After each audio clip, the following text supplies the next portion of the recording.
On donne maintenant la parole aux ados. Durant cette année scolaire si particulière, nous invitons des élèves d'une classe de 4e du collège Rosa Parks de Toulouse à réaliser les reportages qu'ils ont envie de voir. Aujourd'hui, ils ont fait le choix de parler du métier de vétérinaire. Ils ont été aidés par Christine Ravier et Thierry Villéger. Sujet des vétérinaires, on a 2 voix.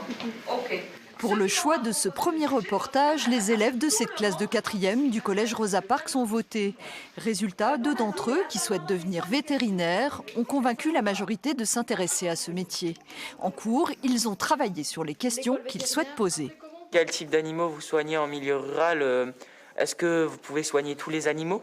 Qu'aimez-vous le plus dans votre travail? Quels sont les animaux que vous soignez le plus?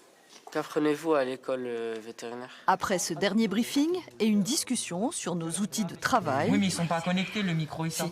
Avec ça. Il y a un micro aussi ici. Mais il y a aussi notre ça équipe part avec 3 élèves sur le terrain.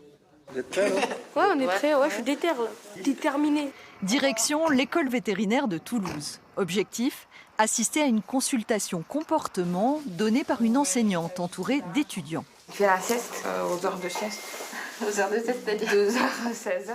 La propriétaire d'Opium consulte parce qu'il est agité et fait parfois des dégradations dans la maison.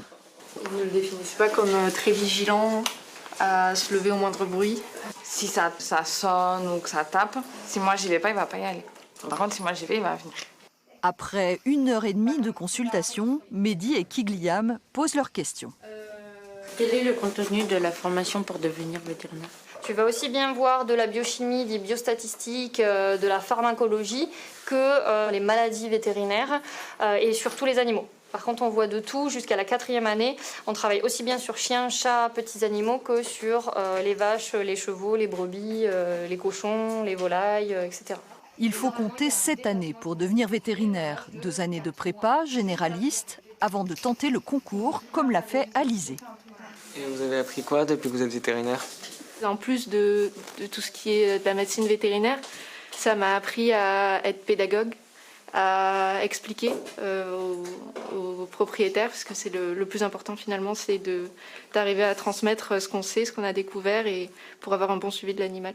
L'interview a balayé toutes les facettes du métier que propose cette école. Il n'en existe que 4 en France. Est-ce que vous avez appris des choses? Il fallait être patient Et les qualités qu'on devait avoir? et qu'il fallait être bon à l'école dans toutes les matières. On devait bien articuler et bien parler et avoir des connaissances, surtout en sciences. Repas sur le pouce au sein de l'école avant de se presser pour rejoindre dans le Tarn Sébastien, vétérinaire en milieu rural. Voilà. Qu'est-ce qu'il voudrait prendre ça pour vérifier l'œil du cheval? C'est bon? Ouais. Bon, ça fera sérieux. Est-ce que vous avez l'habitude des chevaux d'abord? Oui. Oui. Je te laisse faire pendant que j'examine, d'accord? Tu me promets un truc, c'est que tu te piques pas, c'est tout. Tu vois déjà, ça se complique. On va regarder bien l'aiguille, on serre bien dessus et on enlève, d'accord? Okay. L'auscultation de l'œil se passe au mieux, mais tout à coup, le poney prend peur. Il va nous faire mentir. Il s'agit de l'approcher, le rassurer pour pouvoir finir de le soigner. Après cette consultation mouvementée, Sébastien explique son quotidien.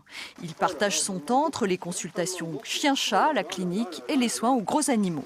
Pour le vétérinaire rural, plus que le vétérinaire canin, c'est qu'il va jongler entre ce qui est prévu, ce qu'on vient de faire là, et jongler entre les imprévus qui arrivent à tout moment et qui peuvent changer la journée totalement. On peut appeler pour un accident d'un cheval où il va falloir partir vite puisqu'on est quand même dans des médecines qui sont un peu urgentes, et ensuite on aura tout un panel de chirurgie pour les sutures d'animaux accidentés, pour les césariennes, ça ce qu'on fait quand même assez couramment, les césariennes pour des mises bas qui sont impossibles à faire sans césarienne, donc on a besoin d'outils et de réagir très vite. Est-ce que tu as appris des choses importantes ?